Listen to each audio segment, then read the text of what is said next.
Olá e bem-vindos, amigos, a este novamente diferente tipo de vídeo. Pensei hoje que seria divertido classificar os imperadores romanos e, claro, isso levaria muito tempo porque, como você sabe, quase 1500 anos de história dos imperadores romanos, então podemos fazer esses vídeos de vez em quando e escolher um certo período de tempo, e hoje vou começar com o período de tempo em que tenho, eu diria, o maior interesse, que é, claro, a queda do Império Romano do Ocidente. Então, quando as coisas começaram a piorar no Império Romano, o que levou à queda do Império Romano do Ocidente? Eu diria que este período de 100 anos, dos anos 370 aos 470, está bem. E vamos começar. Não tenho ideia de quanto tempo vai durar, o que vai acontecer. Isso é completamente sem roteiro. Eu posso divagar demais novamente, como infelizmente às vezes acontece. Ao falar sobre a história romana, comecemos com esta lista de imperadores romanos. Aqui está o tiremaker.com, criar governante romano, esse é o endereço aqui, e temos todos os imperadores romanos aqui, alinhados ordenadamente. E podemos apenas começar a classificar eles, e então, sim, eu pensei que seria divertido começar após o reinado de Julian, talvez depois do reinado de Julian, com o Valentiniano I. Eu acho que Valentiniano I é um ponto interessante para começar, porque foi quando o Oeste ainda era forte. Essa é uma era em que eu diria que o Império Romano do Oeste era de fato mais forte que o Império Romano do Leste. De fato, esse argumento é recorrente. Ou frequentemente ouço o argumento de que o Leste sobreviveu porque o Leste era mais poderoso. Era melhor em certos pontos.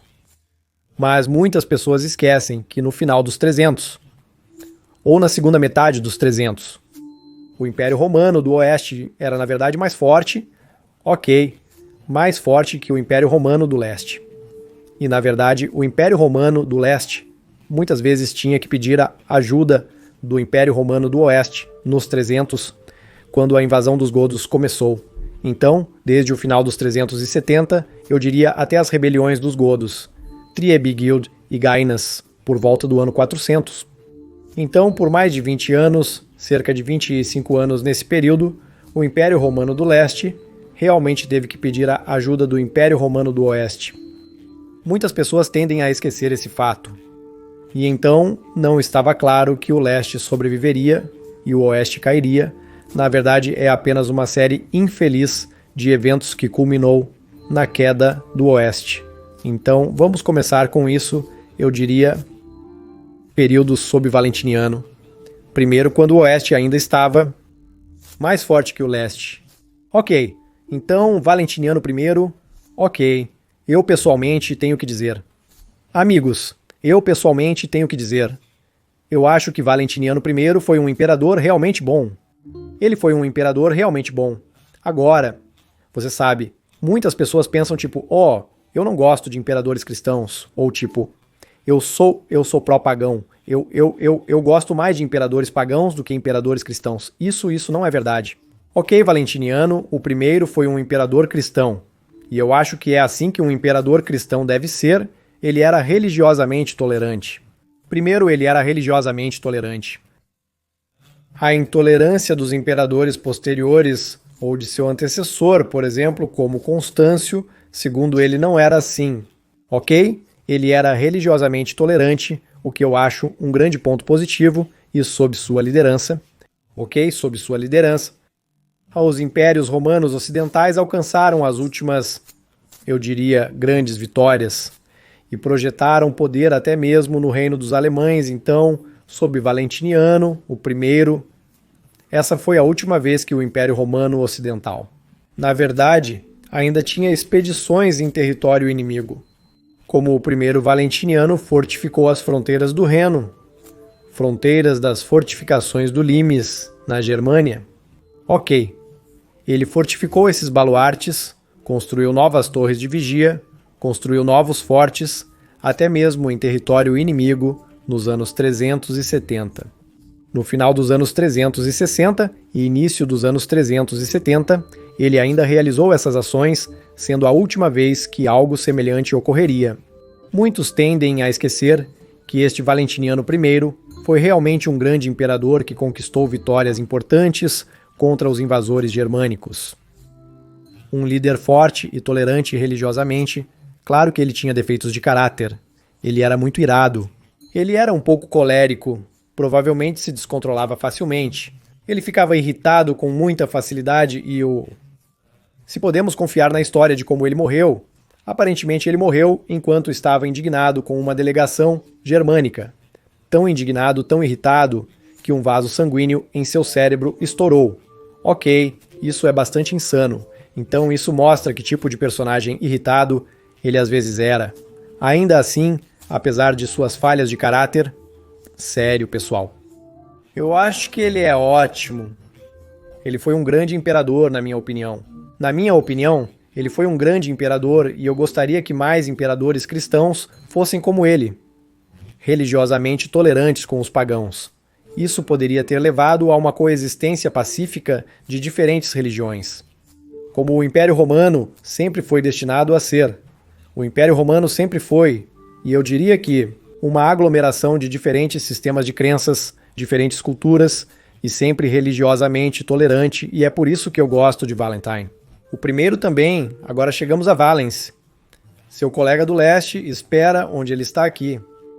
Agora você sabe que Valens, infelizmente, sempre será lembrado, porque ele perdeu na Batalha de Adrianópolis. Ok, isso é, infelizmente, o legado de Valens, pelo qual ele será sempre lembrado. Tipo, o cara que perdeu, o cara que perdeu contra os deuses. Certo, ele deve ter sido um imperador terrível. Mas a coisa louca é que até aquele ponto, ele era realmente um bom imperador. Ok, ele era como, também, primeiro tolerante religiosamente. De todas as reformas, ou vamos dizer, as reformas religiosas que o imperador Julian implementou, nunca foram realmente revisadas. Até um tempo bastante posterior, então Valens e Valentiniano I apenas deixaram essas leis. Eles não se importavam muito com isso. Eram como, ok, tanto faz, temos coisas mais importantes para lidar, e era verdade. Como grandes invasões germânicas e eventos similares. Ok. Então eles estavam pensando, vamos deixar isso em segundo plano. Então Valens na verdade não era um imperador tão ruim. Ele ganhou algumas vitórias contra os godos inicialmente. Como eu disse, ele era religiosamente tolerante, ele era apenas um imperador sólido, até o ponto em que, infelizmente, ele perdeu para os godos em Adrianópolis, e isso é meio triste, que ele sempre será lembrado por isso. E então as pessoas dizem, ele foi o pior imperador, ele era terrível, ele era tão ruim porque ele perdeu. Sim, não foi uma decisão inteligente. Não esperar pelos reforços enviados pelo seu colega ocidental, Graciano. Se ele tivesse esperado pelos reforços de seu colega ocidental Graciano, isso teria sido bastante inteligente. Ok, então eles provavelmente teriam alcançado uma vitória retumbante contra os godos. Os godos teriam sido esmagados, os godos nunca teriam sido autorizados a se estabelecer dentro das fronteiras do Império Romano, e toda a história do Império Romano teria sido diferente. Alarico não teria saqueado Roma e assim por diante. Alarico não teria sido autorizado a se estabelecer em Ilírico, e toda essa cadeia de eventos teria sido diferente. Então, perder em Adrianópolis certamente não foi bom, mas também não foi terrível. Eu não o colocaria como terrível. Eu o colocaria como ruim ou medíocre, não tenho certeza. Perder contra os godos certamente foi muito ruim, mas antes disso, antes de perder, ele não era extremamente ruim. Ok, ele não era extremamente ruim, então eu vou colocá-lo como medíocre. Ok, eu sou generoso com ele, eu sou amigável com esse cara, porque naquela época, até aquele ponto, ele não era um imperador ruim até 378. Quando ele perdeu em Irinópolis, ele era um imperador sólido, e então eu vou levar isso em consideração. Ok, eu sinto muito se algumas pessoas não concordam, mas é assim que eu vejo. Agora, Graciano, sim, Graciano também é uma figura interessante na minha opinião. Ele era bem jovem, mas em sua juventude ele ganhou algumas vitórias bastante impressionantes. Contra os germânicos, ok? Ele era como um imperador realmente ativo, que lutou agressivamente contra os invasores germânicos.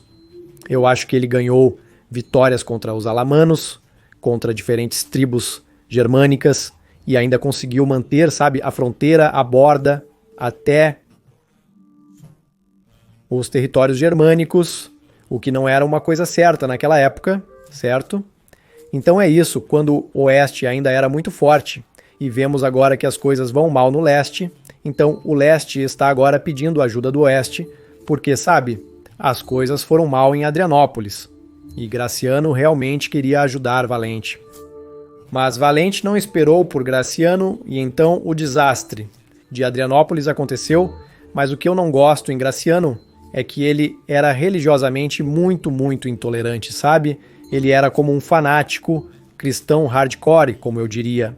Ele tinha o altar da vitória, se eu não estou enganado, removido da Casa do Senado. Em Roma, acho que isso pode ter acontecido antes, sob Constâncio II, mas isso é um pouco contestado. Mas ele não era um cara religiosamente tolerante. Ok? Ele não era religiosamente tolerante e, ele também morreu muito jovem. Você sabe, ele morreu muito jovem. Eu acho que ele perdeu, se eu não estou enganado, contra Magnus Maximus. Estou fazendo isso de coração. Ok, estou fazendo isso de coração, então por favor não espere que eu saiba tudo. Se eu não estou enganado, ele perdeu contra o usurpador Magnus Maximus. O que, novamente, não foi tão bom, então eu diria que ele é, de certa forma, uma mistura. Ele é uma mistura, eu também o colocaria como medíocre. Ok, eu diria medíocre agora. Magnus Maximus, o usurpador da Grã-Bretanha, meu Deus, Britânia. Gerando um usurpador após o outro por, eu não sei, centenas de anos. Uau, que bagunça isso foi, sabe? E Magnus Maximus em si talvez não fosse uma pessoa ruim, porque ele era religiosamente tolerante e pensava que seria um governante melhor. Então ele invadiu o que, eu não posso ficar super irritado com ele, porque isso era apenas prática padrão naquela época, ok? Como invadir da Britânia, usurpar, isso era quase prática padrão. Eu acho que Magnentius tinha feito isso apenas algumas décadas antes dele, então sim, mas então, novamente, ele perdeu contra Theodosius, porque Theodosius veio do leste lutando contra o Magnus Maximus, derrotando-o. E então, qual é o seu legado? Eu estou tentando pensar, ele deixou algo positivo para o mundo, ele deixou algo notável, algo positivo, e eu tenho que dizer que não consigo encontrar muita coisa. Então seu legado é como sim, ele perdeu para Theodosius e enfraqueceu severamente o Império Romano do Ocidente, porque, sabe, as legiões da Britânia, que ele simplesmente matou por nada, apenas por ganho pessoal, eles eram muito difíceis de repor naquela época, e então ele enfraqueceu o Império Romano do Ocidente. Isso é apenas o resultado líquido disso, é quando as coisas realmente começam a piorar para o Oeste. Porque todas essas usurpações no Oeste levaram a guerras civis com o Leste, e por algum acaso ou sorte da parte do Leste, é claro que também havia construção envolvida, o Leste venceu e simplesmente esmagou o Oeste. E então o Oeste ficou muito pior após essa série de guerras civis do que o Leste, e Magnus Maximus realmente contribuiu, na minha opinião, para isso. Então, mesmo que ele fosse religiosamente tolerante, me desculpe, Magnus, mas o que você fez não foi legal, cara. Ok, seu legado, o que você deixou, foi basicamente um Império Romano do Oeste mais fraco. Então, eu sinto muito, mesmo que talvez você tivesse boas intenções, mas o resultado realmente não foi bom. Ok, realmente não foi bom. Valentiniano II é um personagem interessante. É uma história triste, na verdade. Ele era apenas um jovem. Ok, ele era muito jovem e provavelmente muito influenciado do Magister Militum Arbogast, e podemos ver que já naquela época, sabe, 370, 380, é louco como já naquela época o Magister Militum, um Magister Militum germânico, conseguiu ganhar tanto poder que ele ofuscaria o próprio imperador. Isso é loucura.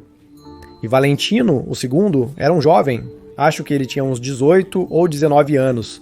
E foi realmente trágico. Ele pode ter cometido suicídio. não é exatamente conhecido, ou também há rumores de que Arbogast o mandou matar. De qualquer forma, ele não fez muito. Ele era como, sabe, um jovem inexperiente e ele é inclassificável. Eu não diria isso porque ele poderia ter feito algo, mas ele era apenas como ele era. Ele era um imperador fraco que não fez muito. Então, quero dizer, é trágico, mas eu tenho que classificá-lo pelo que ele fez como imperador, e não como ele era como pessoa. Talvez ele fosse um cara amigável, talvez eu gostaria de sair com ele, sabe? Mas eu tenho que classificá-lo pelo que ele fez como imperador, e não há muitas coisas boas. Ele fez ok, eu simplesmente não vejo muitas coisas boas que ele fez, e então seu legado não é forte. Eu colocaria ele em ruim ou pobre. Vamos não ser tão duros com ele, porque, tipo sim, ele era um cara realmente jovem que não poderia ter feito muito.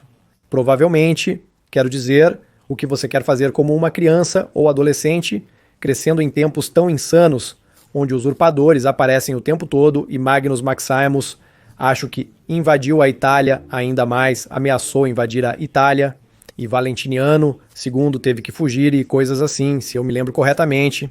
Então, tempos muito insanos, eu não posso culpá-lo, e o Oeste já estava começando a decair, porque vemos isso já agora, o Magister Militum, sistema morde o Oeste na bunda, entende?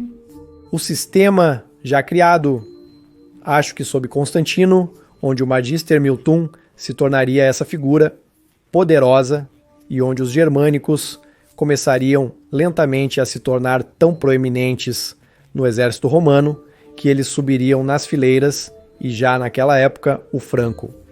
Um cara franco era Magister Militum rivalizando o poder do próprio imperador, pense nisso.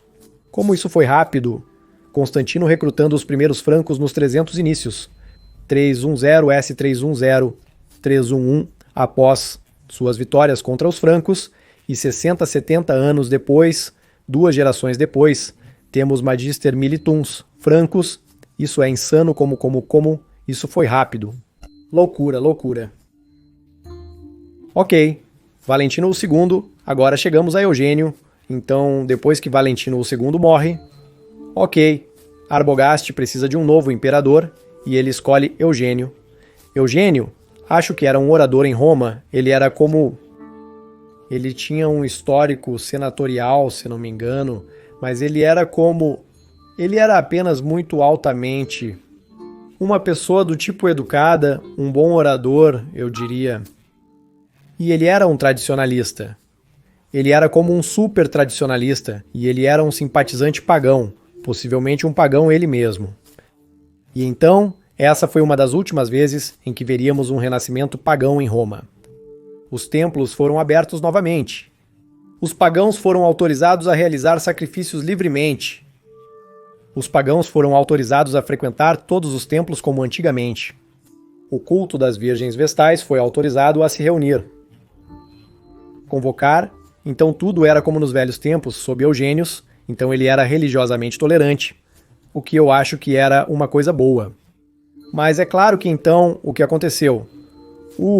Guerra civil contra o leste, porque o leste não reconheceu Eugênios, Teodósios não reconheceu o governo de Eugênios como legítimo, e então a guerra civil aconteceu, e então, é claro, veio a infame batalha do rio Frígidos em 394 d.C., onde o leste famosamente esmagou o oeste. E isso não foi uma pequena parte da conquista de Flávio Estílicho, que já era naquela época um líder militar realizado no leste. Então Estílicho estava lutando pelo leste naqueles dias sob Teodósios, e Teodósios usou os godos como uma espécie de escudo. Essa foi uma estratégia brutal que viria a morder os romanos na bunda depois, porque os godos não eram estúpidos e viram que os romanos os usavam como uma espécie de escudo, sabe? A primeira linha de ataque, digamos, carne para canhão, na batalha do rio Frígidos, e milhares, acho que no primeiro dia a batalha estava realmente indefinida, e acho que milhares de godos morreram. 5.000 ou 10.000, um número enorme. Muitos godos morreram, e os godos não esqueceriam disso, Isso será importante, os godos não esqueceriam como foram usados como carne para canhão. Por Teodósios, ok. Então o vento, segundo a lenda, de repente mudou e foi visto como um sinal divino. Isso é claro, provavelmente é lenda, mas de fato há provavelmente algum grão de verdade nisso, porque o lugar onde essa batalha ocorreu, acho que é mais na Eslovênia moderna, e essa área ela é conhecida por um certo vento forte que às vezes ocorre vindo, soprando de uma certa direção, e pode vir muito de repente, e isso mudou o rumo da batalha. O primeiro dia estava realmente do lado de Eugênios e Arbogast. No segundo dia, então, de repente, o vento mudou e tudo desandou, porque de repente o vento soprou nos rostos do exército de Eugênios e Arbogast. E então eles perderam, e isso foi um enorme desastre para o Império Romano do Ocidente. Eu não posso exagerar. Que desastre brutal isso foi para o Império Romano do Ocidente. Isso foi um desastre insano, imagine. Legiões inteiras dizimadas apenas 10 anos após as guerras contra Magnus Maximus. Então, primeiro Magnus Maximus dizima. Nesta guerra desnecessária, algumas legiões de alta qualidade, comitatenses, ok? Legiões comitatenses de alta qualidade. E então, novamente, o mesmo acontece aqui. 11 anos depois, sob Eugênios e Arbogast. Imagine o que isso fez ao poder de combate do Império Romano do Ocidente.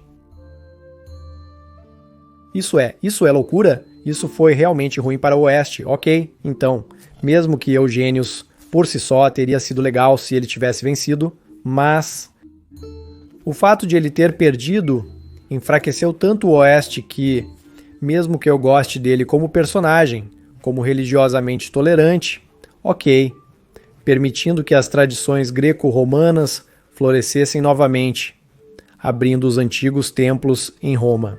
Eu amo essa imagem em minha mente. Isso deve ter sido, imagine ser um pagão naqueles dias. Isso deve ter parecido um maravilhoso renascimento. Imagine ser um pagão naqueles dias em Roma. AD 392, 393. Uau! Ok, isso deve ter sido maravilhoso. Mas infelizmente seu legado, o que ele fez, não foi bom para o Oeste Eugênio, ok? Isso não foi bom, me desculpe. Foi assim.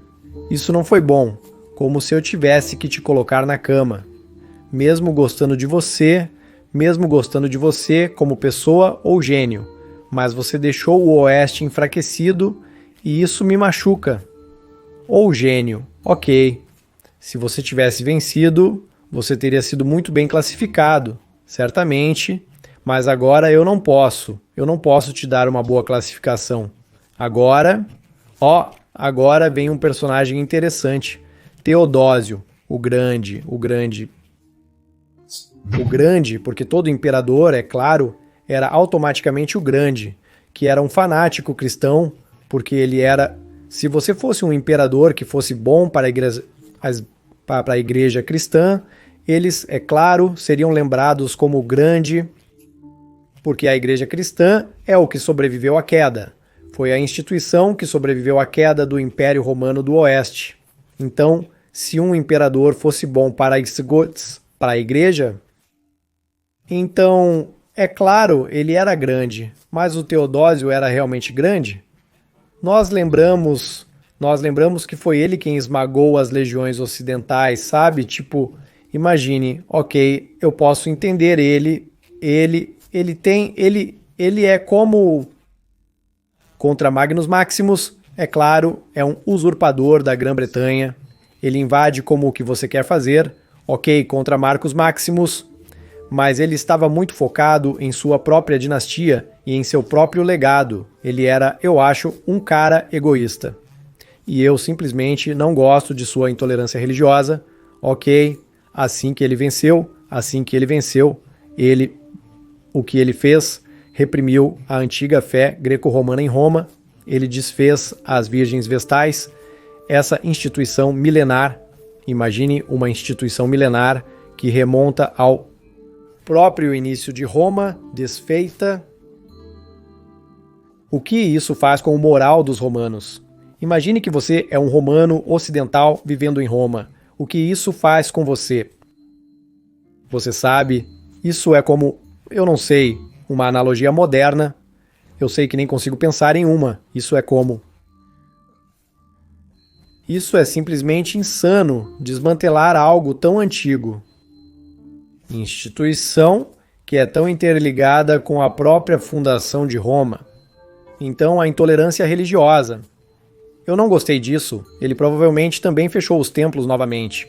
Não é 100%, claro, mas podemos reconstruir que a partir daquele momento o paganismo estava em uma trajetória muito descendente e existem algumas, sabe? Existem algumas fontes sobreviventes dizendo que ele fechou os templos em Roma e lembramos que ele era o cara que usou os godos como bucha de canhão na batalha do rio Figetus.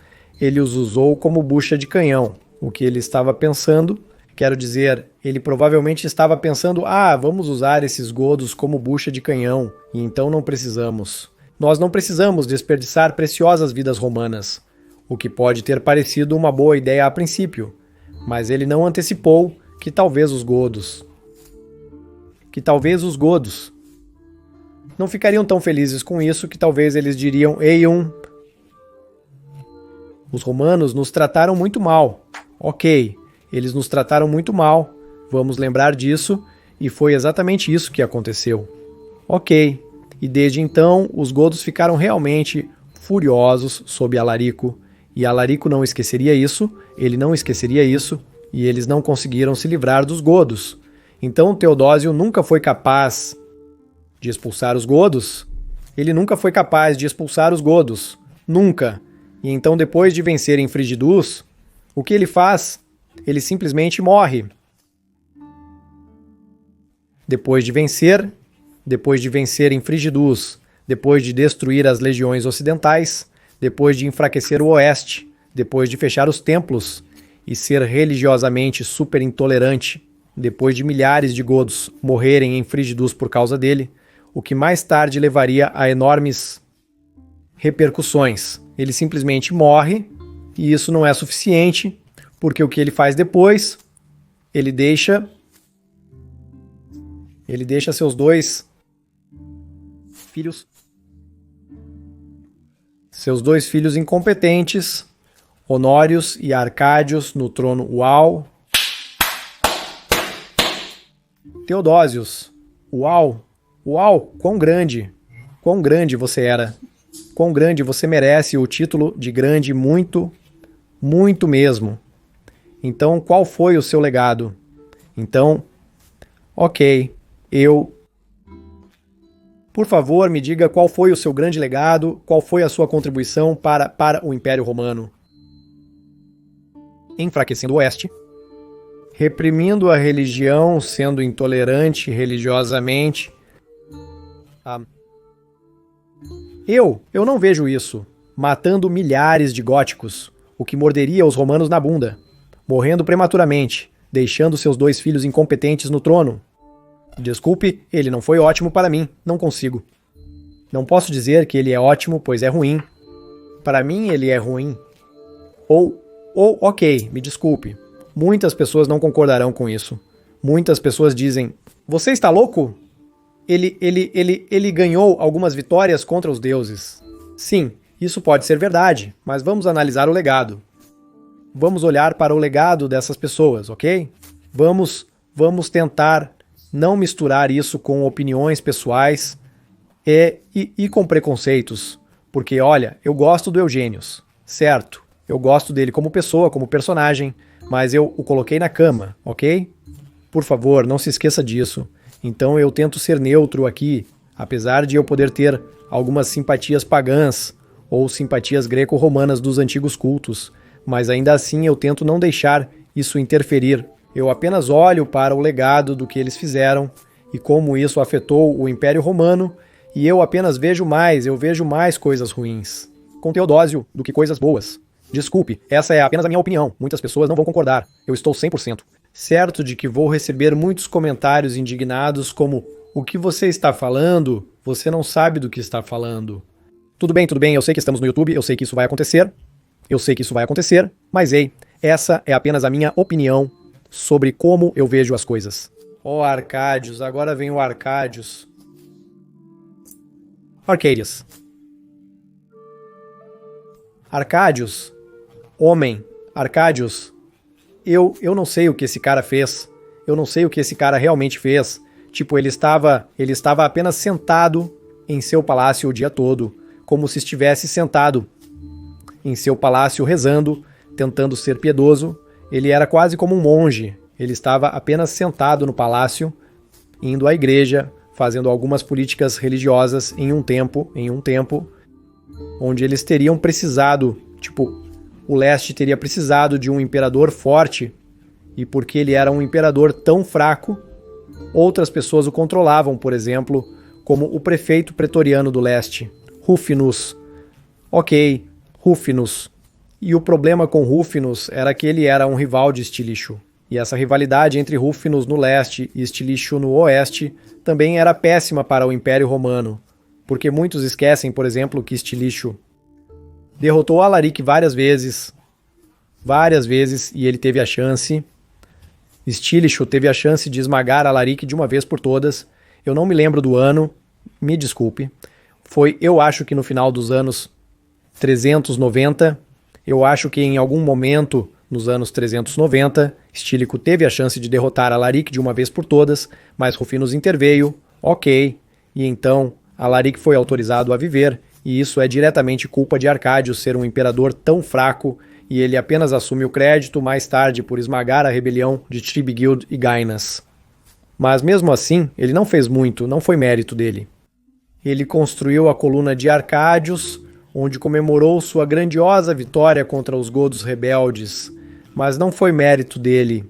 Ele não fez muito, ele estava sentado no palácio, ele estava rezando o dia todo, ele era fraco, ele era controlado por seu prefeito pretoriano Rufinus, por outras figuras poderosas, mais tarde permitiu que os godos se rebelassem, situação super ruim por causa dele. Também Alaric foi autorizado a sobreviver, então isso é realmente... Eu não vejo nada de bom em Arcádios, talvez ele fosse como... Pelo menos eu quero dizer, ele pelo menos não tentou ativamente fazer coisas que eram ruins, então talvez sua única qualidade boa fosse que ele não estava fazendo nada. Ok, isso já é melhor do que outros que veremos mais tarde, que fizeram coisas ruins ativamente. Então ele era apenas como? Ele estava em seu palácio não fazendo muito, então talvez isso fosse como... Ele não fez ativamente coisas que eram super ruins para o Império Romano, pelo menos algo, ok? Então talvez essa seja sua qualidade redentora. Por que eu o colocaria em ruim? Ok, não em terrível, mas em ruim, porque ele não fez ativamente, eu não sei, matar Stilicho, ou algumas coisas loucas, sabe? Que chegaremos aos imperadores que fizeram coisas muito ruins ativamente. Constance. O segundo eu acho que era um usurpador que teve vida curta, eu o colocaria em inclassificável, porque ele foi um cara de vida muito curta. Constantino o terceiro, eu acho que era o usurpador da Britânia. O compreensível que ele, depois de agora, recapitulamos, o oeste estava enfraquecido, agora, ok? Os tempos de Valentim, o pioneiro, já se foram há muito... As legiões foram derrotadas pelo leste. E agora, porque o oeste estava tão enfraquecido e se viu confrontado com incursões massivas de Alaric, graças a Teodósio por essa, incursões massivas de Alaric e de Radagaisus, enormes exércitos germânicos, acho que a Itália foi invadida 4 vezes no início dos 400, 4 vezes. Quem defendeu a Itália? Flavius Stílico, o grande herói. Defensor heróico do oeste, Flavius Fílico defendeu a Itália. Ele reuniu tropas de todos os lugares, teve que retirar tropas da fronteira do Reno, teve que recrutar escravos e gladiadores como? A situação era tão desesperadora que eles estavam recrutando escravos e gladiadores, era insano. Então, Stílico, um enorme gênio por defender a Itália 4 vezes contra Alarico e Radagaisus várias vezes. Alarico foi amaldiçoado várias vezes. duas delas. Radagaisus 2 vezes, e então, claro, porque a Itália estava sob ataque. A fronteira do Reno estava enfraquecida. Você precisa retirar as tropas porque o oeste estava enfraquecido por décadas de guerra civil contra o leste, e então agora os germânicos conseguiram romper a fronteira direita em 31 de dezembro de 406 d.C. 406. Então, um enorme desastre. E então, a Gália é invadida. Eles vão até a Hispânia, um enorme caos. Na Gália e Constantino III ouve essas notícias na Britânia e, claro, ele pensa tipo, o que diabos está acontecendo? Ok, onde está o imperador? O que ele está fazendo? Aparentemente nada. Ok, então ele invade e tenta restaurar a ordem. Na Britânia, mas claro, infelizmente, isso levaria a uma guerra civil e basicamente ele não conseguiu derrotar Honório. Se ele tivesse conseguido derrotar Honório, se instalasse como novo imperador romano do Ocidente, eu poderia ter uma imagem melhor dele. Mas ele partiu novamente, foi novamente um daqueles muitos usurpadores da Britânia que deixaram o Império Romano do Ocidente enfraquecido, porque ele apenas perdeu, ele simplesmente perdeu, e também retirou basicamente todos os recursos militares da Britânia, e isso é realmente, eu acho, 407, quando todas as legiões da Britânia são retiradas e a Britânia é deixada por conta própria. Então, é quando a Britânia deixa de ter uma presença militar romana, uma organizada e onde a Britânia basicamente desiste, vamos desistir deles. Apesar de terem desistido dos romanos, eles ainda pensam que não. Curiosamente, de fato, desistiram. Então, eu não vejo o que Constantino III fez de bom para o Império. Desculpe, eu gostaria que eu pudesse ver o que ele fez como uma contribuição positiva. Mas é como se a Britânia fosse perdida e ele não alcançou seu objetivo final. Ele não alcançou seu objetivo final de se instalar como imperador romano do Ocidente. Então, eu também, desculpe, não posso ser muito generoso. Aqui eu não vejo muitas coisas boas que ele fez, desculpe. Então, ok, Constâncio III, meu Deus. Finalmente. Eu pensei, sabe? Eu pensei que nunca chegaríamos a bons imperadores novamente. Constâncio III, ele foi imperador apenas por um curto período. Mas eu tenho que julgá-lo com base em todas as suas realizações de sua carreira, e ele era, antes de se tornar imperador, ele foi feito Magister Militum, que é a única boa ação de Honório. Ele o fez Magister Militum e não o matou, graças a Deus. E ele apenas deixou ele fazer coisas, e Constâncio III era militarmente extremamente capaz, e ele foi o cara que estabilizou o Império Romano Ocidental após aqueles enormes desastres das invasões de 406, 407, ok? E o enorme caos na Gália e Hispânia.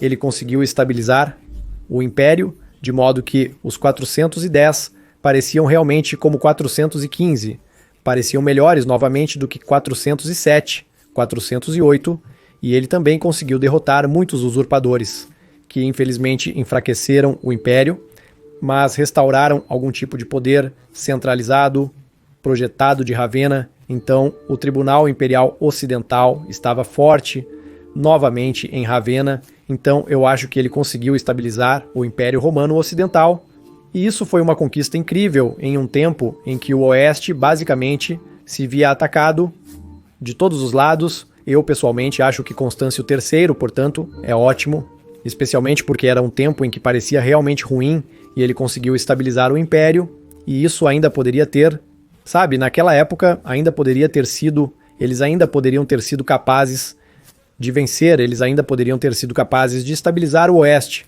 como podemos ver, Constâncio III. Prova para mim que o Oeste ainda poderia ter sido salvo se não tivéssemos tido uma série de imperadores realmente ruins depois, e se Honório e Valentim III não tivessem reinado por tanto tempo e feito coisas tão terríveis, o Império Romano Ocidental ainda poderia ter se estabilizado e ainda poderia ter sobrevivido, e Constâncio III é a prova disso, na minha opinião. Então, Constâncio III foi realmente ótimo, e a única coisa ruim que posso dizer sobre ele é que ele morreu muito cedo. Essa é a única coisa que posso dizer sobre ele, que não é boa. Ele morreu muito cedo, mas seu legado duradouro, se eu olhar, mesmo que ele tenha morrido cedo e não tenha reinado por muito tempo, seu legado duradouro foi basicamente comprar mais algumas décadas de tempo para o Império Romano Ocidental, o que é uma conquista grandiosa, e se todas as pessoas depois dele tivessem sido tão capazes quanto ele, o Oeste teria sobrevivido. O Oeste teria sobrevivido, mas isso não era para ser, amigos. Isso não era para ser, porque agora estamos chegando ao próprio Honório. O próprio Honório, ok? E Honório, me desculpe, mas Honório... Honório é como homem. A única coisa boa. Vamos começar com uma coisa boa. A única coisa boa que ele fez foi permitir que Constâncio III fizesse a sua coisa. Como ele era inteligente o suficiente para, depois de elevar Constâncio III à posição de Magister Militum, depois de ter matado o defensor de Roma, Flávio Stilicho, ele pelo menos permitiu que Constâncio III fizesse a sua coisa e não interferiu. Essa foi a única boa realização. No entanto, seu legado, como qual é o seu legado? Se olharmos para o que Honório nos deixou, ele reinou por tanto tempo, quando o Honório reinou por tanto tempo, que ele foi basicamente o cara onde a queda do Oeste começaria. Não podemos culpá-lo completamente, pois, como vimos, a base para isso já estava atrasada no final dos anos 380 e início dos 390, quando ele ainda era uma criança nos anos 390.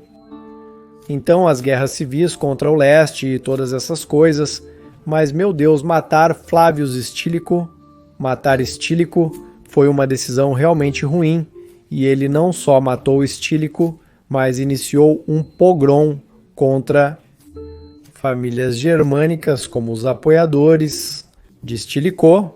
Estílico tinha muitos foederati germânicos e basicamente mandou matar muitas dessas pessoas inocentes. Membros dos apoiadores de Estílico e dos foederati de Estílico, e o que eles fizeram? Eles, claro, fugiram para Alarico e se juntaram a Alarico. Então, ao fazer isso, ele tornou Alarico ainda mais forte. Ele tornou Alarico ainda mais forte e ele não foi capaz. Ele simplesmente não conseguiu vencer Alarico, ele simplesmente não conseguiu salvar Roma de ser saqueada, o que foi um enorme choque psicológico. Ok, o saque de Roma que aconteceu sob Honório não foi o fim do Império Romano, como é frequentemente retratado. Foi uma coisa ruim, claro, mas estrategicamente não foi tão super ruim para o Império Romano do Ocidente.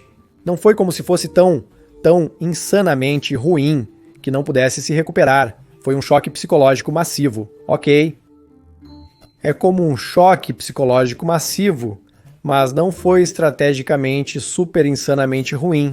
Então o Oeste certamente teria se recuperado, mas matar Stilicho foi como o pogrom contra as famílias. Dos foederati de Stilicho, não sendo capaz, ele só matou muitos usurpadores. Ele nunca foi capaz de realmente expulsar os invasores germânicos e derrotá-los decisivamente. Ele derrotou decisivamente muitos usurpadores, o que basicamente deixou o Oeste enfraquecido, mas ele nunca derrotou decisivamente os visigodos, ou os burgúndios, sabe? Ou todas aquelas outras nações germânicas que invadiram. Ele nunca fez isso, então, me desculpe, mas eu diria terrível. Terrível, me desculpe. Mesmo sua qualidade redentora, tipo, ok, essa única qualidade redentora que ele deixou Constantius, o terceiro, fazer a sua coisa, você também pode argumentar que ele era apenas ruim e não terrível. Então, eu estou aceitando. Estou aceitando ambos, ok, ruim ou terrível. Mas a questão é, o seu legado, estou olhando para o seu legado. O que, me diga, qual foi o seu legado positivo? O que foi o positivo que ele deixou para o Império Romano? Quais foram os pontos positivos? Eu não vejo pontos positivos, me desculpe, eu não os vejo. Ok, sim, Constantius III, ele permitiu que ele fizesse a sua coisa. Eu acho que ele também aumentou a altura das muralhas, as muralhas aurelianas de Roma, que foi o último projeto de construção secular em Roma daqueles tempos, como o último projeto de construção secular em Roma, isso também pode não ter sido completamente ruim. Mas o seu legado foi terrível. O Oeste se dissolveu, foi quando o Oeste começou a se dissolver. Me desculpe, mas esse é o seu legado. Então, onde estávamos? Onde estávamos? Ah, agora Ioannis. Isso é interessante. Ioannis, na verdade, teria sido um bom imperador? Ok, teria sido um bom imperador. Infelizmente, ele não foi aceito pelo leste. Então, assim que Honorius morreu, Ioannis chegou ao poder, ele era religiosamente tolerante, o que é uma coisa ótima naqueles tempos, especialmente, ele permitiu isso. Isso foi contra algum tipo de renascimento pagão. Muitos tendem a esquecer isso, como tivemos renascimentos pagãos muitas vezes, repetidamente. Nunca foi um acordo fechado que a antiga fé greco-romana morreria. Então houve um ressurgimento pagão, provavelmente você poderia ir aos templos novamente. Sabe, os antigos cultos nunca foram totalmente restaurados porque ele não reinou tempo suficiente. Acho que ele reinou por 2 anos e então, é claro, o leste enviou um exército contra ele. Sabe, sob a liderança de Aspar, o Magister Militum Oriental, e seu filho Ardaburius, sabe? E houve luta. E a última coisa que Ioannis fez, seu último ato, foi enviar Aetius, sabe, para tornar Aetius Magister Militum. Primeiro de tudo foi Ioannis, deixe-me esquecer isso. A ascensão de Aetius foi sob Ioannis, e o enviou para obter ajuda de seu Hanik Foederati de Aetius e voltar com seu Hanik Foederati para lutar contra o leste, mas Aetius chegou tarde demais. Quando Aetius retornou, o que aconteceu? Teodósio II enviou Aspar e outro Burius com um exército. Ioannis perdeu, ele foi publicamente humilhado, o pobre coitado, e então executado. Realmente um fim indesejado para o pobre coitado. E quem o substituiu? Chegaremos a isso, mas eu gostaria que Ioannis tivesse reinado por mais tempo. Então o Oeste provavelmente teria conseguido um cara capaz. Mas sim, ele não reinou tempo suficiente. No entanto, é seu legado que Aetius mais tarde subiria ao poder, o que também é meio agridoce, porque Aetius não era um personagem puramente nobre. No entanto, Aetius conquistou muitas vitórias para o Oeste. Então eu tenho que dizer que, apesar do curto reinado de Ioannis, seu legado foi... Sabe, eu não posso ser super ruim com ele, rigoroso com ele, mas ele não alcançou grandes coisas. Embora, sabe, um breve renascimento pagão não seja tempo suficiente. Então eu ainda tenho que dizer pobre, eu sinto muito. Eu ainda tenho que dizer pobre, eu sei que é brutal. Mas sabe, agora Teodósio II é interessante. Teodósio II é um cara interessante, muitas vezes subestimado. Ele era, na verdade, um imperador bastante bom. Eu diria um bom imperador. Ele era como um patrono das artes. Ele era um cara bastante progressista. Eu acho que foi sob ele que a Universidade de Constantinopla foi fundada, se eu não estou. Eu não quero dizer nada errado, mas eu acho que foi sob ele. Ele também tentou montar expedições, ajudar o Oeste. Ok, eu acho que foi sob seu governo que a expedição conjunta foi realizada para recuperar a África, que havia sido perdida para os vândalos. Então, eu acho que 2 vezes, na verdade, nos 430, uma vez sob a liderança de Aspar e depois outra vez em 441, ambas as tentativas falharam, infelizmente, mas ainda assim ele tentou ajudar o Oeste. Mas claro, infelizmente, ele foi o cara que enviou um exército contra Ioannis e que enviou Valentiniano, sabe? Valentiniano III para substituir Ioannis. Então eu tenho que contar isso contra ele, porque seu legado é instalar Valentiniano III no trono ocidental. E terminando a vida de um imperador muito bom, então esse é o seu legado, então eu não posso colocá-lo muito alto, mas ele tentou ajudar o Oeste. Ok, não é como se ele fosse apenas completamente negligenciando o Oeste, mas é claro que ele era religiosamente intolerante, então ele não era realmente completamente mau. Diria que eu o colocaria em ok. Ok, eu o colocaria ok, porque como eu disse, ele é meio que ele tentou ajudar o Oeste. Ele fez algumas coisas boas, mas infelizmente também algumas coisas ruins, e seu impacto duradouro. Seu legado duradouro na história romana será que ele é o cara que instalou Valentiniano III no trono ocidental. Provavelmente ele não tinha, eu diria, muitas alternativas.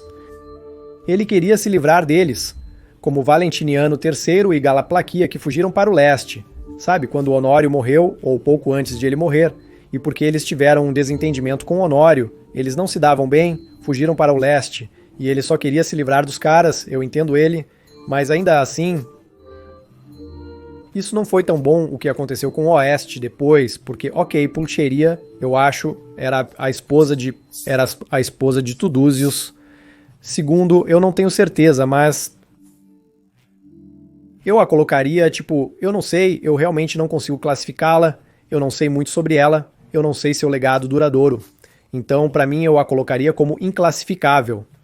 Eu não posso te dizer muito sobre o que Pulcheria fez, eu não tenho certeza de que ela teve uma grande influência duradoura, então eu a colocaria como inclassificável. Então, agora chegamos a Valentino III. Meu Deus, isso é muito rápido, terrível. Eu sinto muito. Valentino III é como Honório, mas provavelmente até um pouco pior que Honório, porque ao contrário de Honório, que matou Stilicho, e então depois, pelo menos, escolheu um sucessor capaz. Valentino III não fez isso. Ele apenas matou Aetius. E é isso não, eu não tenho um plano B. Eu não sei. Eu mato o cara e vejo o que acontece. Mata o defensor. Do último defensor de Roma naqueles dias, o cara que derrotou Átila, o Uno. Nós apenas o matamos e vemos o que acontece. E o que aconteceu? Claro, o que aconteceu? O Oeste caiu acentuadamente, ladeira abaixo. Marcelinos da Dalmácia imediatamente enlouquece porque Aetius era seu amigo. Ele se rebela à província da Dalmácia, se separa do Império Romano Ocidental. Imediatamente os germânicos aproveitam o caos. Eles aproveitam o caos do assassinato de Aetius para expandir seus territórios, pois Valentino III não conseguiu impedi-los. Não foi capaz de parar ou reconquistar a África romana. Eu não posso culpá-lo. Que a África caiu porque naquela época ele ainda era uma criança. 429, 430, ele ainda era jovem. E podemos culpar mais provavelmente Gala Placídia, sua mãe, que basicamente era uma regente naqueles dias. E também podemos culpar a guerra civil entre Flávios Aétios, Bonifácios e Flávios Félix. Era uma guerra civil, uma luta pelo poder acontecendo. E você sabe, podemos culpar essas circunstâncias, mas novamente, Valentino III reinou por 30 anos, cara. Por 30 anos. E o que ele fez? Qual foi o seu legado? Se olharmos para o mapa do Império Romano do Ocidente, quando Valentino III começou seu reinado, ok, 425. Se eu não estou enganado. E então, revisitamos 455, quando seu reinado terminou. Uma enorme trajetória de declínio, como se as coisas tivessem piorado drasticamente. O mapa parecia muito pior. Ok, o mapa do Império Romano, meu Deus, a África foi perdida, os territórios dos germânicos aumentaram enormemente de tamanho, as finanças do Estado foram arruinadas após a perda da África, ele nunca foi capaz de reconquistar a África, ele matou Aétius, o muito capaz Magister Militum. Então, eu sinto muito, sabe? Eu não vejo... A única coisa boa que ele fez foi, eu acho, em 448, ele reintroduziu o direito de portar armas, novela Valentiniani. 9, eu acho, a lei que ele aprovou para permitir que os cidadãos romanos pudessem portar armas e construir privadamente, agrupar-se em milícias como defensores para lutar contra os germânicos.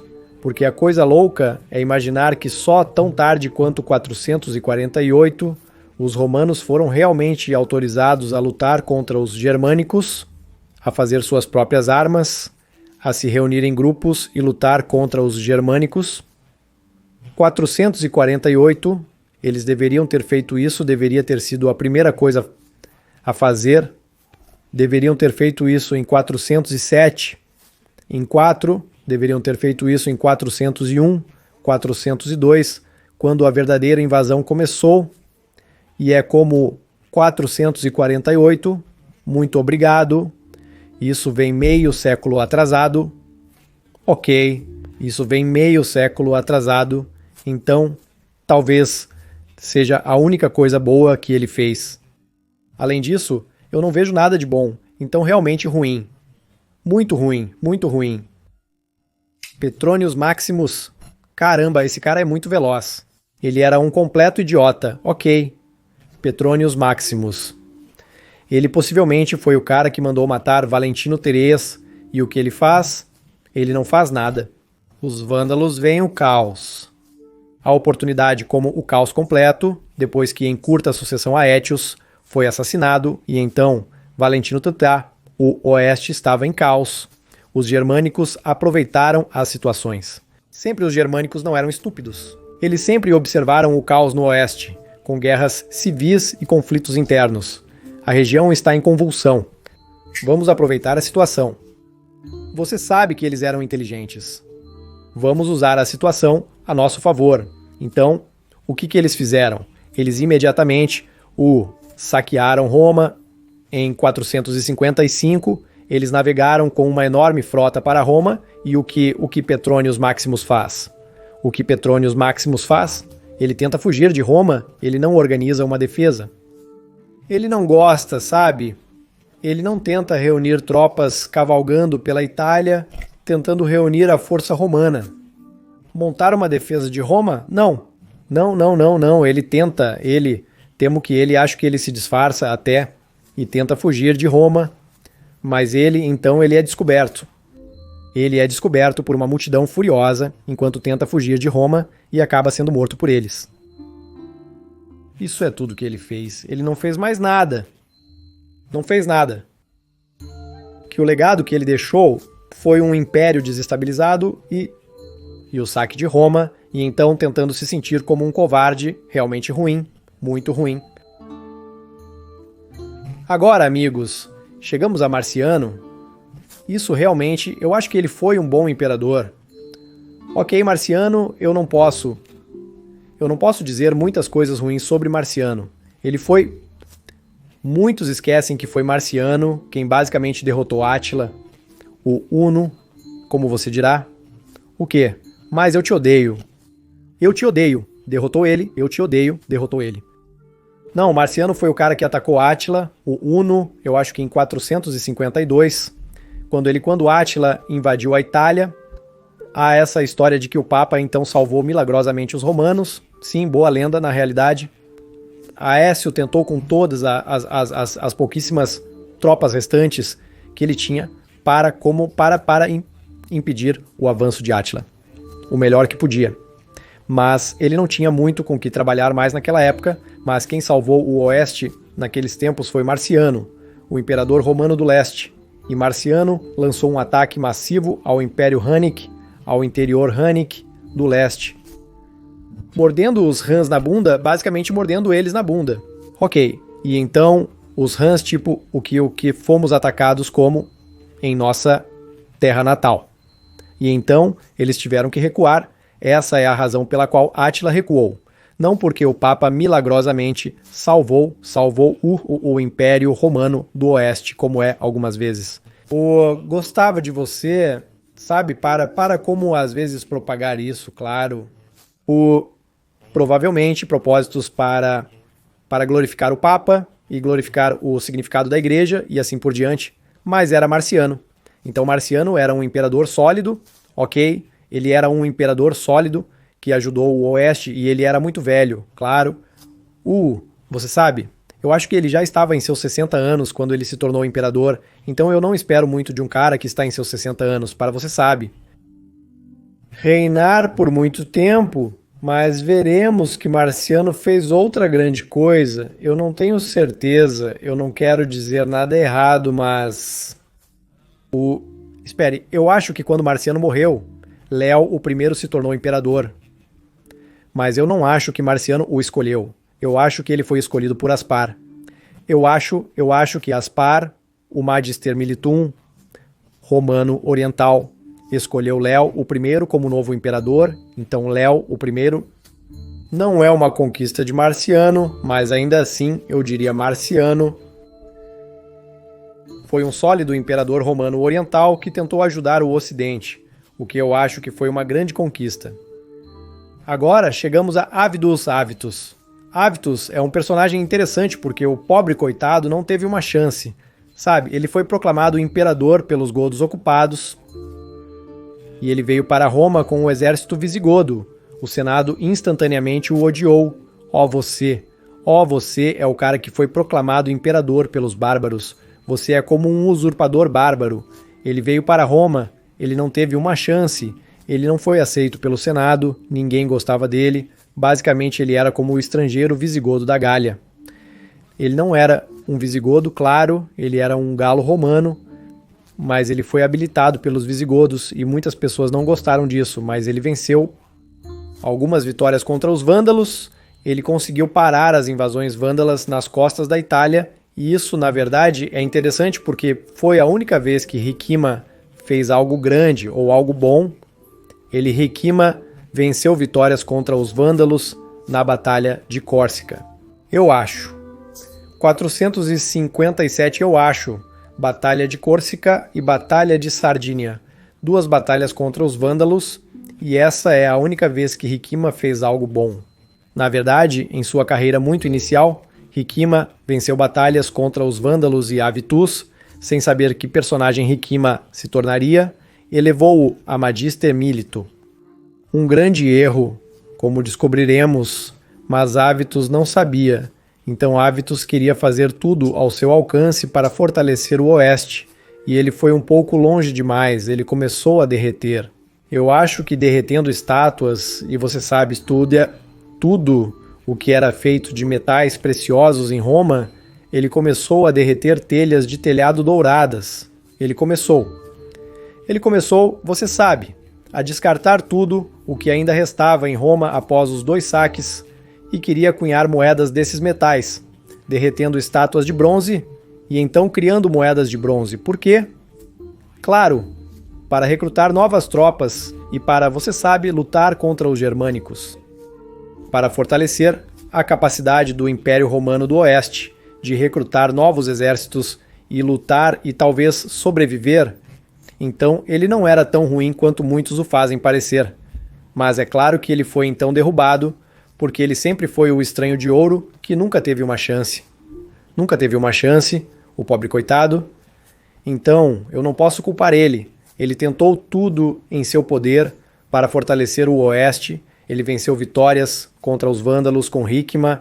Ele tentou talvez demais para, você sabe, fortalecer as finanças. Então eu o colocaria em ok, para ser honesto. Parece loucura, ok, parece loucura, mas eu o colocaria em ok. Ele tentou, imagine, o cara não teve uma chance, mas seu legado não foi tão ruim porque ele venceu vitórias contra os vândalos. Ok, ele conseguiu estabilizar a Itália, de que as invasões dos vândalos acabaram. As invasões dos vândalos agora eram coisa do passado por um tempo. Então isso não foi uma conquista ruim. No entanto, agora, é claro, sendo o estranho, ele nunca teve uma chance. E agora chegamos, é claro, ao nosso garoto. Chegamos ao nosso garoto Majorian. E Majorian, é claro, cara, eu nomeei o canal. Depois de Majorian, ok, está claro que eu sou um fã de Majorian, mas eu tentarei ser neutro aqui. Eu vou, como com os outros, Majorian não receberá um tratamento especial, ok, Majorian não receberá um tratamento especial. Majorian, para mim, é claro, um herói. E Edward Gibbon famosamente disse: eu acho que Majorian representa a bem-vinda descoberta de um grande. E eu não sei como ele formulou isso como a descoberta de um grande herói que às vezes surge em uma era degenerada, para reivindicar a honra da espécie humana, algo ao longo dessas linhas.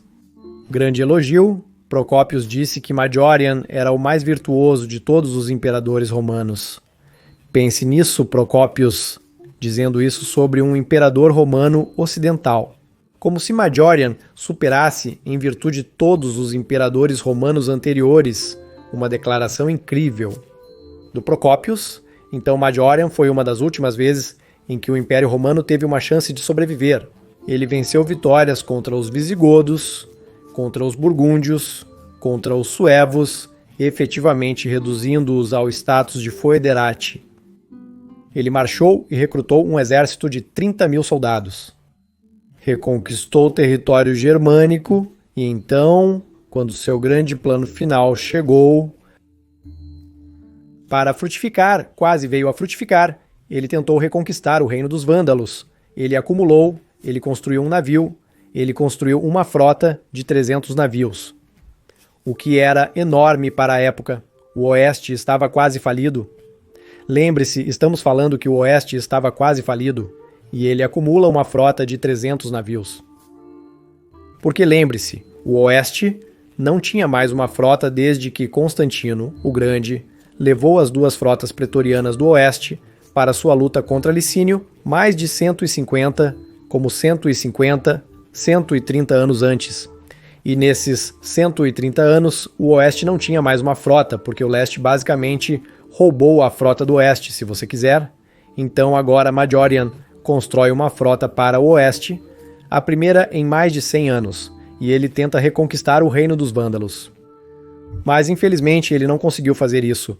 Erros foram cometidos, ok, eu não sei o que Majorian fez, existem diferentes relatos de que havia traidores, e eles deram a localização da frota aos vândalos, e os vândalos, portanto, souberam onde a frota romana ocidental estava situada. Estava estacionada ao redor do atual Elche, na Espanha. Acho que naquela época era chamada de Portos Ilistanos, perto de Cartago Nova, e os vândalos souberam disso e então fizeram um ataque surpresa. Ataque surpresa, ok. E então, é claro que isso foi realmente ruim. E então, no caminho de volta para a Itália, ele cometeu um segundo grande erro. Ele desfez seu exército foederatiá. Isso não foi bom, Majorian. Isso não foi bom. Ele não previu a traição de Ricimer. E isso para mim é como... Isso não é bom? Ok. Isso é como ele deveria ter tido a sensação de que Ricimer o trairia. Tipo, vamos lá, cara. Como você pode ser tão ingênuo e não ver a traição de Ricimer chegando? Ele deveria ter previsto a tragédia de Ricimer. Tipo, Majorian, vamos fazer assim. Majorian seria excelente se ele tivesse conseguido reconquistar a África Vândala. E se ele tivesse se livrado de Ricimer, ok. Se ele tivesse conseguido matar Ricimer para ter controle definitivo sobre o Oeste e reconquistar o reino vândalo, ele teria sido como Aureliano. Ele teria sido como o Restitutor Orbis, restaurador do mundo. Ele teria estado à altura de Aureliano. Infelizmente, ele não conseguiu fazer isso. Ele não conseguiu e eu tenho que julgá-lo. Eu tenho que julgá-lo com base nisso. Ok, eu não posso ver isso através dos meus óculos de fã e dizer tipo, ah, ele era um cara legal. Eu provavelmente teria sido como ele. Ele deveria ter sido mais metódico. Ele deveria ter esperado por reforços do leste. Ele deveria ter, tipo, colaborado mais com o leste. Basicamente, tentando reunir uma frota unida. Como o que aconteceu mais tarde, sob Antêmio 7 anos depois isso aconteceu. O leste enviou uma grande frota em 468, então teria sido possível colaborar mais com eles e ser um pouco mais metódico. Mas claro, suas conquistas ainda foram impressionantes. Ele conseguiu restaurar grande parte do Império Romano do Ocidente. Como o ganho territorial foi incrível, acho que o tamanho do Império Ocidental aumentou em 50%. Na maioria, pense nisso no período de apenas alguns anos. Isso foi massivo. E ele tentou reformar sua novela Majoriane. Suas reformas foram incríveis. Ele viu todos os pontos que enfraqueceram o Império Romano Ocidental. Todos os pontos, ele os apontou um por um e abordou cada problema com a lei, a decadência dos antigos monumentos, uma lei contra a corrupção, uma lei sobre a queda das taxas de natalidade, uma lei para combater todas essas coisas. Gênio, ok, mas infelizmente. Ele estava tão perto, é tão frustrante, tão excelente. Se ele tivesse conseguido a conquista da África e se ele tivesse matado Rikima, ótimo. Se ele tivesse conseguido apenas uma das duas coisas. Se livrar de Rikima ou conquistar a África. Mas nenhuma dessas duas coisas eu posso apenas colocá-lo em bom. Eu só posso colocá-lo em bom. Porque ele seria lembrado basicamente como o último ou um dos últimos imperadores a basicamente tentar salvar o Império Romano do Ocidente. É realmente uma conquista impressionante, mas infelizmente ele não conseguiu, então não posso colocá-lo em excelente ou ótimo. Eu posso mesmo que eu ame o cara. Obviamente agora Livius Severus é meio interessante porque muitos o veem como um fantoche. Não tenho certeza se ele era a conflitos. Pouco se sabe sobre Livius Severus, também conhecido como Livius Severus. Então há muitas informações conflitantes. Ele reinou de Roma, muitos dizem que ele era um fantoche de Rikima, mas ele morreu misteriosa e repentinamente, e alguns dizem, acho que ele governou por 4 ou 5 anos. E muitos dizem que foi Rikima quem o envenenou, então talvez ele não fosse tanto um fantoche. Sabe, essa coisa de mestre de marionetes com Rikima, Rikima tentou ser um mestre de marionetes. Mas eu acho que ele era um idiota que sempre falhou em ser um mestre de marionetes. Sabe, ele tentou ser um mestre de marionetes, mas com quem ele era um mestre de marionetes. Com Majorian, ele não era. Com Anthemius, ele não era. Talvez nem mesmo com Livius. Então, sabe, ele pode ter sido morto por Rikima. Nós não sabemos, realmente não sabemos, mas infelizmente, como seu legado duradouro, ele não conseguiu defender o Império Romano do Ocidente, basicamente neste ponto. Todos os ganhos de Majorian foram rapidamente revertidos sob seu governo, então, sob seu governo, todo o ganho territorial que Majorian fez foi revertido, ok. Então eu não posso classificá-lo muito alto, mas ele não fez coisas que foram ativamente ruim, porque a situação era simplesmente insanamente ruim, e ele também não foi reconhecido pelo leste, que era super importante ser reconhecido pelo leste, o imperador romano do leste, Léo, não o reconheceu, e isso é infelizmente porque ele então não teve como cooperação com o leste, e isso pode ter sido também o motivo pelo qual ele veio. E então se livrou dele como... Algumas fontes dizem que ele foi envenenado no Palácio dos Césares, no Monte Palatino em Roma, porque eu disse que ele reinou de Roma. Muitos imperadores naqueles dias reinaram de Roma, desconhecido por muitos, a capital do Império Romano do Ocidente. Naqueles dias era mais frequentemente Roma novamente, depois que Valentiniano III se mudou para lá, mas essa é outra história. Mas, de acordo com algumas teorias, ele foi envenenado por Rikima no Palácio dos Césares, e então o legado duradouro, eu não vejo muitos, quero dizer, ele não conseguiu estabilizar o Oeste, ele reinou por um tempo surpreendentemente longo para a época, cerca de 4 ou 5 anos. Então eu colocaria ele na cama, me desculpe, eu não consigo ver as coisas boas que ele fez, sabe? Eu não consigo ver as coisas boas que ele fez. Agora chegamos a Anthemius, e Anthemius acho que é um dos mais subestimados, um dos imperadores mais subestimados de todos os tempos. Majorian já é subestimado, mas agora finalmente as pessoas começam a ver isso, começam a ver o que Majorian fez 10, 15 anos atrás. Majorian era o cara subestimado, mas agora, graças a nós aqui no YouTube, falando sobre as conquistas de Majorian, ele está imortalizado agora em muitos memes. Há muitos vídeos feitos sobre ele. Agora percebemos que Majorian era realmente um cara impressionante. Mas 10, 15 anos atrás, isso não era o caso. 10, 15 anos atrás, Majorian era o cara subestimado. Mas hoje em dia, Anthemius ainda é subestimado. E Anthemius, na minha opinião, foi a última chance de realmente salvar o Império Romano do Ocidente Anthemius foi a última chance, não Majorian. Majorian foi a última, eu diria, ainda muito boa chance. Mas a última chance em si foi empreendida no Anthemius. Ele foi enviado pelo leste, pelo imperador Léo, e a primeira coisa que ele fez quando imaginou que chegou a Roma. Sendo como o grego sim, o intruso grego é como ele era visto pelo Senado romano. Ele monta uma expedição e tenta reconquistar a África.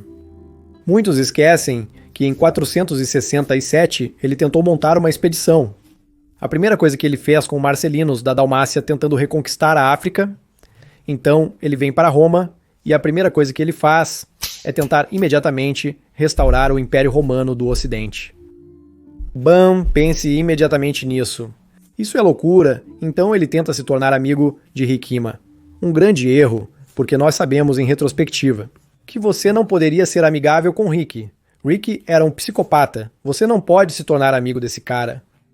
Mas ele disse algo como, ok, vamos tentar pelo menos ser amigo de Rick. Então ele casa sua filha Alupia com Rick. Basicamente tenta estabelecer uma estrutura de poder estável no oeste e então tenta reconquistar a África e em 467, Marcos da Dalmácia e a contribuição do Império Romano do Oeste. Possivelmente algumas tropas, possivelmente alguns navios. E essa expedição começa. E por que ela não consegue reconquistar a África? Porque grandes eventos climáticos ruins ocorreram no verão e outono de 467.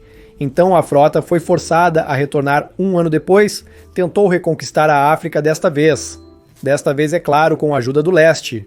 O leste envia uma enorme frota de 1.100 navios à Grande Batalha de Cabo Bom em 468, que infelizmente falhou por razões que não tinham nada a ver com Anthemius. Anthemius não poderia ter influenciado o resultado, mas ele tentou, você vê, ele tentou de tudo em seu poder para restaurar o Império Romano do Oeste. Tudo em seu poder, e muitos esquecem disso como o intruso grego.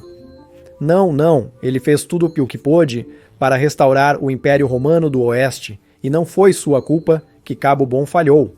Foi culpa do idiota Basiliscus, como eu disse muitas vezes, o idiota cara que ouviu Aspar, aspa tipo, sim, dê a Gaiseric um tempo para preparar termos para a rendição, maldito idiota, sabe? E então Gaiseric usa, é claro, a situação, acumula uma frota de navios de fogo e a envia contra a frota estacionada em Cabo Bom, um enorme desastre. Ok, um enorme maldito desastre e metade da frota romana é destruída. Um enorme desastre para o leste. O leste recua, Marcelinos da Dalmácia é morto na Sicília, possivelmente por Rikima, ó Deus, Rikima novamente, e Heraclius vindo do sul da Tripolitânia. Então tem que recuar, mesmo que ele tenha conseguido conquistar a Tripolitânia, isso é frequentemente esquecido, a Tripolitânia por um curto período foi novamente parte do Império Romano do Oeste, apenas por um curto período, mas ele tem que recuar novamente porque Marcelino está morto, a frota principal meio destruída. Bam, mas isso não foi culpa de Antêmio. Antêmio tentou tudo em seu poder, mas mesmo assim ele não desistiu. O que ele faz em 469? Ele tenta lutar contra os visigodos. Ele luta em todas as frentes. Ok, com o pouco que lhe resta, 469, ele pede a ajuda de Rio Thomas, rei dos Britons. Jordanos escreve, Antinos pede a ajuda de Rio Thomas para lutar contra os visigodos. Infelizmente, novamente, a traição. E Arvandos, esse idiota, revela a localização do exército de Riotamos aos visigodos sob o rei Eurico e Riotamos é derrotado e a luta contra os visigodos é perdida. Mas mesmo assim, Anthemius não desiste. Mesmo assim, ele não desiste. Ele envia seu filho Anthemiolus, junto com outros 2 generais romanos, para Arelate para lutar contra os visigodos. Infelizmente, e isso é um erro, eu diria, por parte de Anthemius, ele deveria ter liderado a expedição. Ele mesmo, ele olhou, ele deveria ter. Anthemius era um general capaz. Muitos esquecem que ele lutou no Império Romano do Oriente, antes de ser enviado para o Oeste por Léo. O primeiro, ele lutou bem contra os hunos. Ele lutou, ele ganhou vitórias. para o Império Romano do Oriente, ele era um general capaz. Então, ele deveria ter liderado essa expedição ele mesmo, mas o fato é que nem sabemos quantos anos Antímios tinha naquele ponto. Talvez ele tivesse 60. Se você tem 60 ou 65, provavelmente não lidera mais uma expedição contra os visigodos. Então, porque nem sabemos quantos anos Antímios tinha, não podemos talvez culpá-lo por enviar seu filho Antimiolos. Infelizmente, Antimiolos e os outros podem não ter sido os melhores generais e por isso perderam para os visigodos. E então você vê, Antímios tentou tudo ao seu alcance para vencer. Tudo, ele nunca desistiu. E ele era religiosamente tolerante, muito raro naquela época. Ele era amigo de Marcelinos da Dalmácia, era amigo de Messius Foebus Severus. Eles provavelmente frequentavam todos a academia neoplatônica de Próculos em Alexandria. Então ele era um filósofo, um pensador, muito tolerante religiosamente, um patrono dos velhos costumes, se quiser. Ele até contemplava restaurar o Calcedônio greco-romano e reabrir o templo de Júpiter, de acordo com Damasco. Pense nisso, isso é loucura, isso é insano, reabrindo o templo de Júpiter em 470. Pense nisso, loucura. Então ele era, eu acho, Antemius para Mink. É o cara mais negligenciado e sempre como, o intruso grego. Intruso grego, eu estou colocando ele no mesmo lugar que a maioria. Você diria, tipo, o que você é louco? Você é louco? Sim.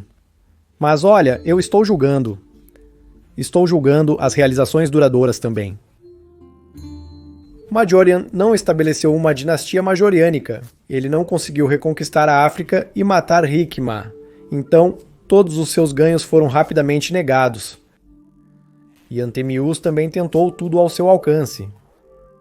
Ele fez tudo pelo oeste. Ele deu sua vida pelo oeste como Majorian. Porque, como Majorian, ele seria morto por Rikma, porque era muito independente e Rikma sempre quis ser o manipulador. Esse idiota, e claro que isso levou à guerra civil com Rikma. E então Rikma marcha sobre Anthemius, que reina de Roma, a propósito, a moda antiga de Roma, tendo sua residência no antigo palácio dos Césares, no Monte Palatino. Rikma marcha sobre Roma. Saqueia Roma, milhares de romanos morrem. Você sabe, incrível Rikma, cara amigável. Certo? Matando tantas pessoas inocentes apenas por sua própria ganância pessoal. E poder, o desejo por poder, e Antemius é morto, seja por Rikma ou Gundobad. Então esse é o fim de Anthemius. É triste, apenas triste. Olívios basicamente era apenas um maldito fantoche. Cara, eu odeio o cara. Ele realmente era um fantoche, ok? Ele era um fantoche de Rikma. Um completo idiota que não fez nada. Morreu logo após um curto período como imperador, nem vale a pena mencioná-lo. Ele não reinou por muito tempo, apenas morreu imediatamente como um idiota. Ele era um fantoche de Rikma. Lutando contra Antemius, se aliando com Rikma, é super ruim. Super ruim. Léo o primeiro. Amigos, Léo o primeiro. Ok. Não, Léo o primeiro. Vamos fazer isso como Léo o primeiro. Eu estou colocando ele como excelente, porque eu estou comparando ele não com pessoas como Trajano agora, ou com Aureliano. Ok, eu estou comparando ele com seus semelhantes. Para este período de 100 anos desde Valentine no primeiro, até a queda do Oeste. Ok, eu estou comparando ele com seus pares nesse período de tempo. Não se eu o comparasse com Aureliano, claro, ou Trajano, eu não o colocaria como excelente, porque Aureliano e Trajano seriam excelentes, certo? Mas eu estou comparando ele com seus pares. E Léo, o primeiro, cara, ele foi a razão. Ok, ele foi a razão pela qual o Império Romano do Oriente cresceu tanto em poder nos tempos em que o Oeste caiu. Ele foi a razão, ele consolidou o poder no Leste. Ele foi um ótimo administrador. Mas não só isso, ele não apenas melhorou as finanças do Estado. Ok, depois da Batalha de Cape Bond, as finanças estavam realmente ruins. Ok, elas estavam realmente ruins, mas isso não era culpa dele. Pelo menos não diretamente. O único erro que eu acho que ele cometeu foi ser um mau juiz de caráter e enviar basiliscos como o comandante da frota em Cape Bond. Esse foi o único erro que eu vejo. Mas além disso, ele tentou tudo ao seu alcance para salvar o Oeste. Tudo. Ele foi o imperador que percebeu, pessoal, se o Oeste cair, o Leste também cairá. E foi assim que aconteceu. Lembre-se, muitas pessoas têm essa ideia, muitas pessoas pensam que, sim, o Oeste era apenas fraco e não havia problema quando o Oeste caísse. O Leste não precisava do Oeste. Assim que o Oeste se foi, o Leste seguiria. Era apenas uma questão de tempo. Era apenas uma questão de tempo. O Oeste precisa do Leste para sobreviver e o Leste precisa do Oeste para sobreviver. Era uma relação simbiótica. Era como uma coisa simbiótica. Se uma parte morre, a outra também morrerá. Apenas uma questão de tempo quando morreria. Essa é a minha teoria, mas eu posso estar errado nisso, claro, mas é a sensação que eu tenho. Então, Léo, o primeiro, tenta uma e outra vez salvar o Oeste. Envia como cooperar. Aceita o Imperador Majoria. Envia Antemius para o Oeste. Envia enormes frotas para ajudar o Oeste. Consolida o poder no Leste. Sabe, eu não posso dizer nada de ruim sobre o cara, eu não posso dizer nada de ruim sobre ele. E foi o seu reinado, a partir de 457, como esses 17 anos. E eu esqueci uma coisa, ele se livrou de Aspar. Aspar era o intruso germânico, a subversão germânica no leste. Ele era um pouco como o contraparte de Rikima. Ele era o Rikima do leste. Mas não tão ruim quanto Rikima, ele era muito melhor. Mas ele matou Aspar, assim terminando a influência germânica. Ele se livrou da subversão germânica no leste. Pessoal, pense nisso. Isso é enorme. Livrar o leste da subversão germânica é como uma grande conquista em si, e a única coisa ruim que eu poderia imaginar também me colocando em grande, porque foi basicamente sua falta de previsão ao escolher basiliscos. Por escolher basiliscos, como você sabe, o comandante da frota em Cape Bon, mas você sabe, estou meio que comparando ele aos seus pares. E eu acho que ele tentou tudo ao seu alcance. E ele e seu legado duradouro sim, ele não conseguiu salvar o Oeste, mas novamente isso não é culpa dele. Ele já era velho naquela época. Eu acho que ele morreu aos 74 anos de idade. Amigos, ele estava em seus 60 anos naquela época. Não podia ir para a guerra e liderar um grande exército com essa idade. Então você sabe, mas ele tentou de tudo, e ele teve que escolher generais e, claro, ele teve azar com basiliscos. Então essa é a única coisa ruim que posso dizer sobre ele, sabe? Então eu vou colocá-lo em excelente. Glucúrios. Não sabemos muito sobre... Novamente, não sabemos muito sobre Glucúrios. Glucurius foi imperador romano apenas por um curto período de tempo. E então, uma das últimas ações de Léo, o primeiro, ele enviou Nápoles para o Oeste. Novamente salvando o Oeste após tantos desastres. Novamente enviando Nápoles para o Oeste com um exército.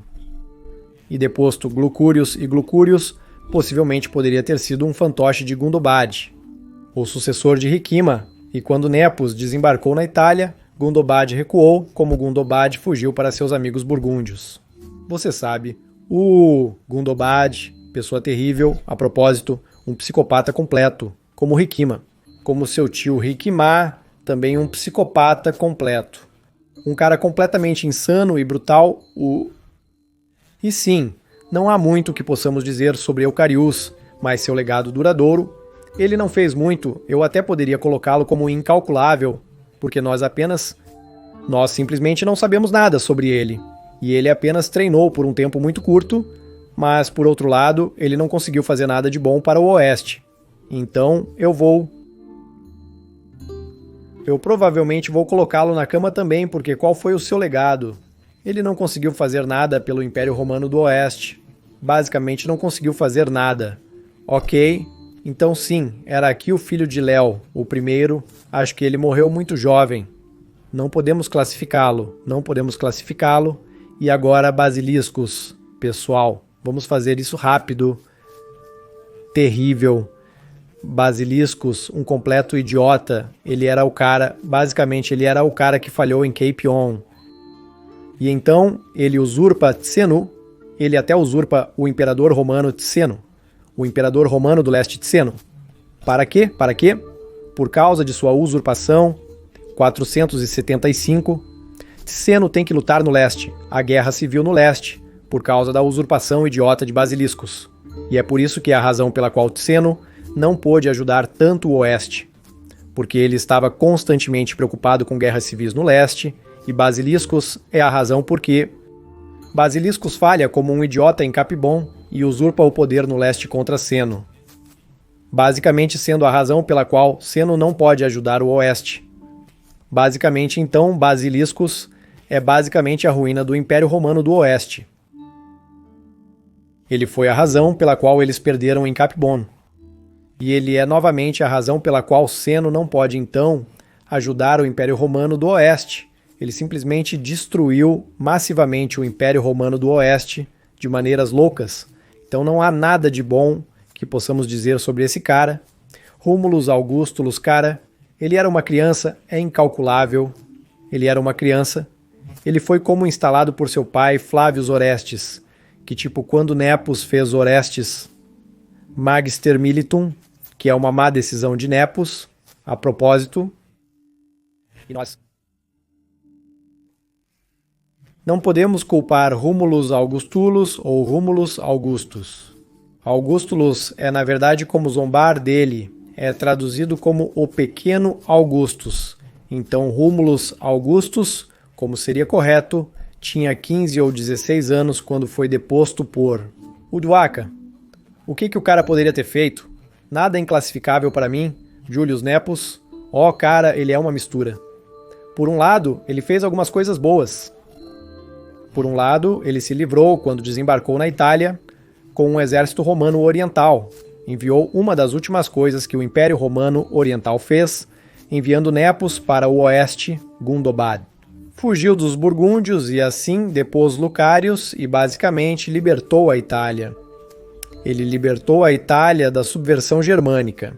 Ok, então por um curto período de tempo tivemos a situação engraçada de que finalmente o Império Romano do Ocidente foi libertado de Rikima, que morreu em 472, finalmente foi libertado de Gundobad, não mais generais germânicos basicamente subvertendo o Império Romano do Ocidente. Mas isso foi apenas um breve momento, porque Nepos, em sua loucura, substitui o bastante capaz Magister Miltum Ecdicius, que naquela época era Magister Miltum, por Flávios Orestes. Um terrível erro. Como veremos, um terrível erro novamente. Péssimo julgamento de caráter. Porque Orestes imediatamente se rebela contra Nepos. Imediatamente, sabe? Péssimo julgamento de caráter.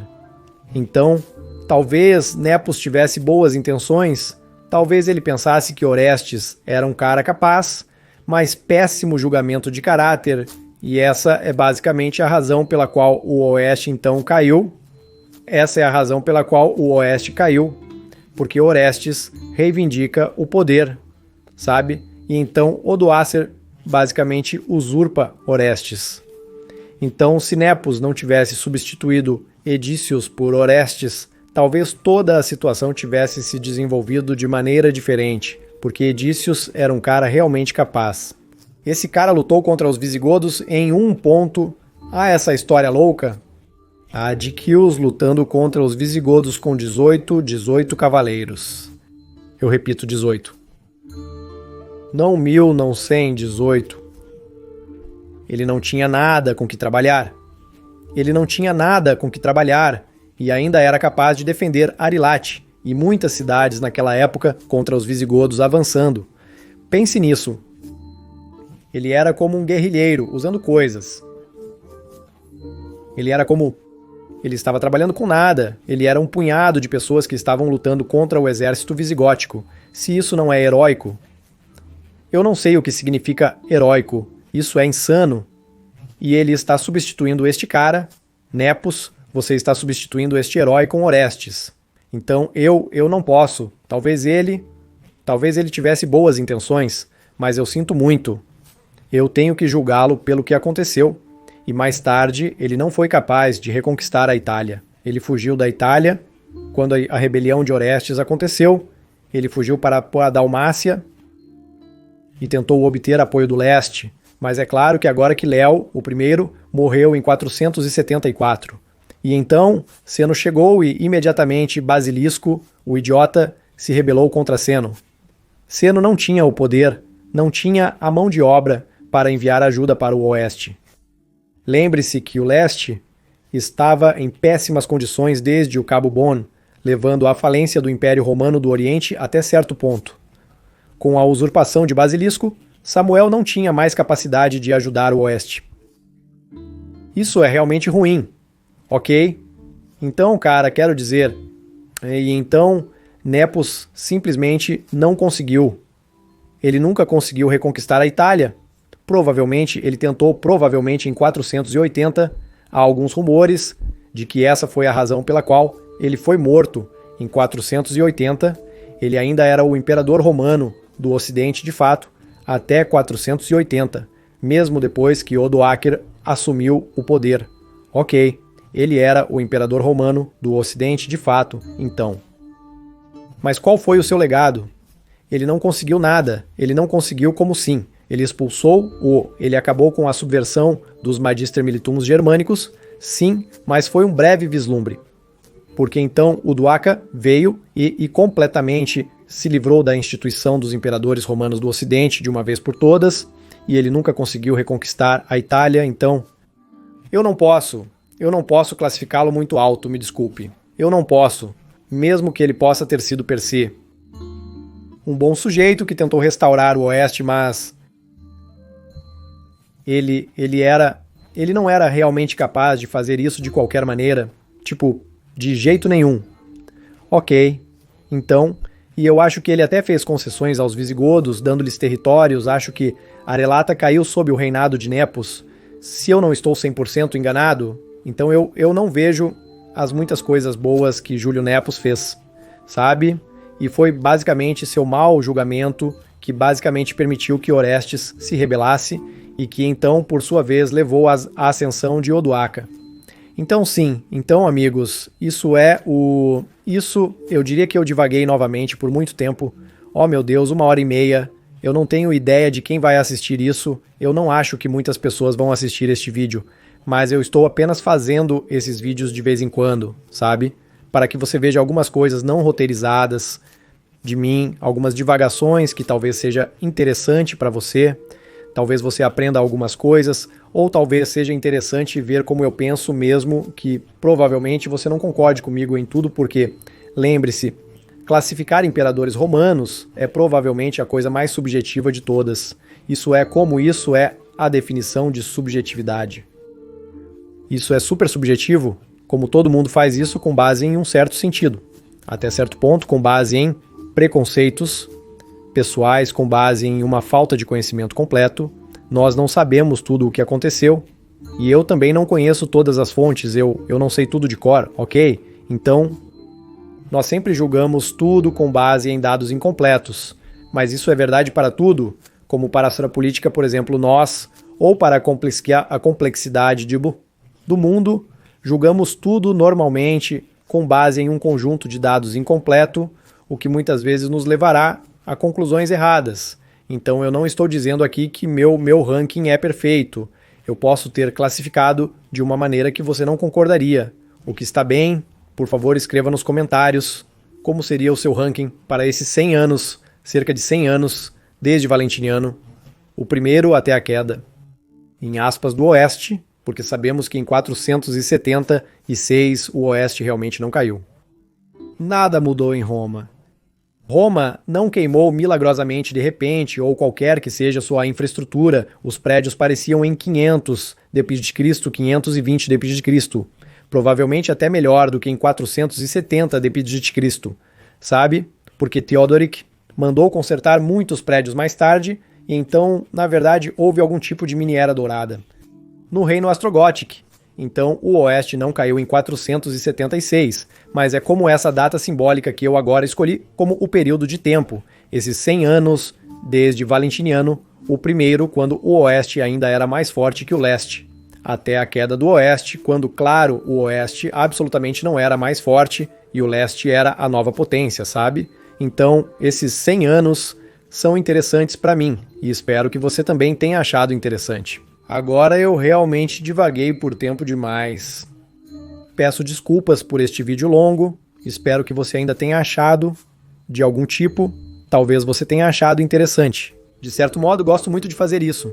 De vez em quando, você sabe, eu ainda estou, claro, trabalhando nos vídeos principais, mas estes são apenas como os vídeos que podem ser interessantes para você, porque então você vê como eu sou como pessoa, como eu realmente falo sem roteiro e assim por diante. Então sim, eu farei isso de vez em quando.